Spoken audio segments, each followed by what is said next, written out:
Dear student, welcome to tech study online portal everything for technical student. यदि आप UPPCL UP RL की तैयारी कर रहे हैं तो हमारे चैनल को सब्सक्राइब कर लीजिए, जिससे कि आपकी तैयारी अच्छे से हो सके। हम अपने चैनल के माध्यम से आपके technical section, non technical section का निरंतर वीडियो अपलोड करते रहते हैं, जो कि सिलेबस को देखते हुए और उससे संबंधित आपका क्या क्वेश्चन लास्ट ईयर एग्ज़ाम में पूछा गया है उसको भी पैरेलली समझाया जा रहा है, बताया जा रहा है। तो आज का जो वीडियो हमारा वह हिंदी सेक्शन से है। हिंदी आपको पता है कि नॉन टेक्निकल सेक्शन से है, और नॉन टेक्निकल सेक्शन का जो आप यूपीपीसीएल का TG2 का पेपर देने जाएंगे, वहाँ पे 50 क्वेश्चन आप नॉन टेक्निकल से और 150 क्वेश्चन जो आपका टेक्निकल सेक्शन से होता है। तो उस 50 क्वेश्चन में 4 सेक्शन डिवाइड होता है, जो आपका हिंदी हो गया, इंग्लिश हो गया, रीजनिंग हो गया और GK GS हो गया। तो आज का जो वीडियो हमारा वह हिंदी सेक्शन से संबंधित है। हिंदी से 10 से 12 नंबर का क्वेश्चन हर बार आपके पेपर में देखने को मिलता है, जो कि बहुत ही आसान होता है और इसे बच्चे छोड़कर चले आते हैं। अगर आप थोड़ा सा इसे अच्छे से पढ़ लेंगे तो 10 से 12 नंबर का क्वेश्चन आप आसानी से कर सकते हैं, जो कि आपके सिलेक्शन में एक महत्वपूर्ण भूमिका निभाएगा और आपके कट ऑफ के दायरे को और अच्छा करेगा। तो आइए देखा जाए आज जो हिंदी का सेक्शन है, हिंदी पार्ट 4। इसके पहले 3 वीडियो अपलोड किया जा चुका है। अगर अभी तक आपने तद्भव तत्सम के इस वीडियो को नहीं देखे हैं, पार्ट 1, पार्ट 2, पार्ट 3, तो हमारे प्लेलिस्ट में जाकर उस वीडियो को देखें, जिससे कि तद्भव तत्सम से संबंधित जो भी कन्फ्यूज़न हो वह दूर हो और कॉन्सेप्ट आपका अच्छा हो। तो आइए देखा जाए, इधर है आपका तद्भव, इधर है तत्सम। तद्भव यानी जो हम आम बोलचाल की भाषा में शब्द को हम बोलते हैं वह तद्भव होता है, लेकिन जो उसका शुद्ध रूप संस्कृत रूप होता है वह तत्सम होता है। जैसे दांत, हम लोग दांत बोलते हैं, लेकिन इसका शुद्ध रूप होता है दंत। संस्कृत में इसे दंत बोला जाता है। दिया हम लोग बोलते हैं, लेकिन संस्कृत में उसको दीप बोला जाता है। धूल, धूल का जो संस्कृत रूप होता है वह धूली होता है। धीरज, धीरज रखना है, पेशेंस रखना, उसका जो संस्कृत रूप होता है वह धैर्य होता है। धनिया, धनिया का जो संस्कृत रूप होता है वह धनिका होता है। धान, धान का जो संस्कृत रूप होता है वह धान्य होता है। धुआं, धुआं का जो संस्कृत रूप होता है वह धूम होता है। धोना यानी साफ करना, किसी चीज़ को धोना, तो धोना का जो संस्कृत रूप है, तत्सम रूप है, उसे धावन कहते हैं। नाती, नाती का जो संस्कृत रूप या तत्सम रूप है वह नप्त है। नित, नित यानी डेली, नित्य का जो संस्कृत रूप होगा वह नित्य होगा, निरंतर होगा। नींद, नींद यानी सोना, लेकिन इसका जो संस्कृत रूप या शुद्ध रूप जो होगा वह निद्रा होगा। नाच, नाच यानी डांस करना, नाच का जो संस्कृत रूप या शुद्ध रूप होगा वह नृत्य होगा। नंगा, नंगा का जो संस्कृत रूप या शुद्ध रूप होगा वह नग्न होगा।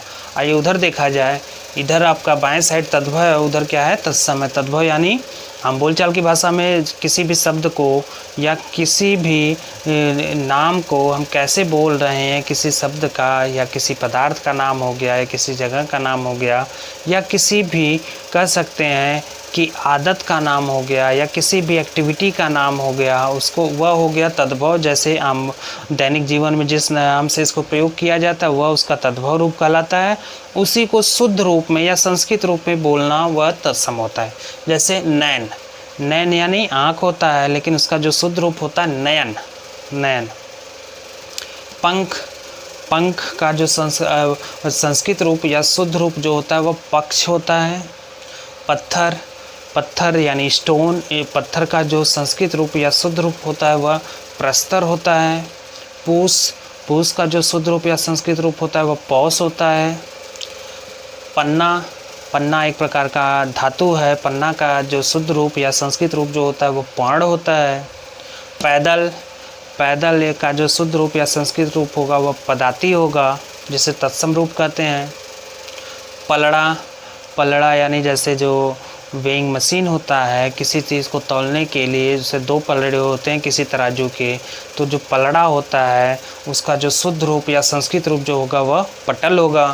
पहर, पहर का प्रहर होगा। पहर यानी जैसे सुबह का समय हो गया, दोपहर का समय हो गया, शाम का समय हो गया, रात का समय हो गया, तो यह क्या होता है, पहर होता है। इसका शुद्ध रूप जो होता है, संस्कृत रूप होता है, उसे प्रहर कहते हैं। पीठ यानी बैक साइड, पीठ का जो संस्कृत रूप या शुद्ध रूप होगा उसे पृष्ठ बोलते हैं। बहरा, ऐसा व्यक्ति जो कोई कुछ सुन नहीं सकता उसे बहरा कहते हैं, लेकिन यह आम बोलचाल की भाषा में दैनिक जीवन में प्रयोग हम लोग करते हैं। इसका शुद्ध रूप संस्कृत रूप जो होगा वह बधिर होगा। मक्खी, मक्खी का मक्षिका होगा। मूषा, मूषा यानी चूहा, मूषा का जो संस्कृत रूप होगा, शुद्ध रूप होगा वह मूषक होगा। मौत, मौत का जो संस्कृत रूप होगा वह शुद्ध रूप होगा मृत्यु होगा। माथा, माथा का जो संस्कृत रूप या शुद्ध रूप होगा वह मस्तक होगा। तो आप तद्भव तत्सम को ऐसे समझ सकते हैं कि तद्भव जैसे जो शब्द होता है, हम डेली रूटीन में या अपने समझने के लिए, किसी को समझाने के लिए जिस रूप में उसे हम बोल देते हैं वह उसका क्या होता है, तद्भव रूप होता है। जैसे टूटी फूटी भाषा में भी बोल सकते हैं, अगला समझ जाए, यह हो गया तद्भव रूप।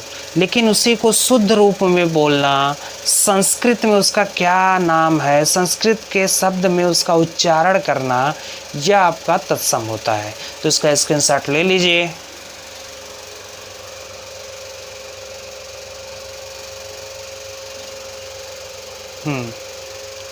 इसमें देखिए सवाल आपको दो टाइप का आता है। पहला तो हो गया कि जैसे कोई शब्द दे देगा, पूछ देगा कि निम्न में से नयन का तत्सम है, तो 4 ऑप्शन दे दिया। या इसमें से पूछ देगा कि 4 ऑप्शन दे देगा, पूछ देगा तद्भव शब्द है। अब तद्भव में जैसे 3 तत्सम से दे दिया और 1 तद्भव से दे दिया, और आपसे पूछ दिया कि तद्भव इसमें से निम्न में से कौन सा शब्द तद्भव है, या तद्भव को छांटिए, ठीक है, या तद्भव को चुनिए। तो क्या करना है कि हमें पता होना चाहिए कि जो संस्कृत रूप है, जो शुद्ध रूप है, वह आपका तत्सम होता है। लेकिन किसी को समझाने के लिए, किसी को बताने के लिए, अपने समझने के लिए दैनिक जीवन में जिस नाम से किसी भी शब्द का उच्चारण किया जाता है वह हो गया आपका तद्भव हो गया। तो यह पता होना चाहिए कि तत्सम क्या है, तद्भव क्या है। तो जो किसी भी शब्द का जो शुद्ध रूप होता है, संस्कृत रूप होता है, वह तत्सम होता है। और उसी का जैसे कह सकते हैं कि डेली रूटीन में जिस नाम से किसी शब्द को बोला जाता है वह होता है उसका तद्भव होता है, ठीक है। तो सवाल 2 प्रकार से आएगा, तो इसको आप समझ लीजिएगा कि पहला सवाल आएगा कि 4 ऑप्शन दे दे, कोई शब्द दे दे, अब बोल दे कि निम्न का तत्सम है, निम्न का तत्सम है। तो कोई एक शब्द दे दिया, जैसे मान लीजिए पन्ना दे दिया, पन्ना का तत्सम आपसे पूछ दिया और 4 ऑप्शन इधर से दे दिया, तो पन्ना का तत्सम रूप क्या होता है, पर्ण होता है, अभी बताया गया। पहला तो प्रकार यह हो गया।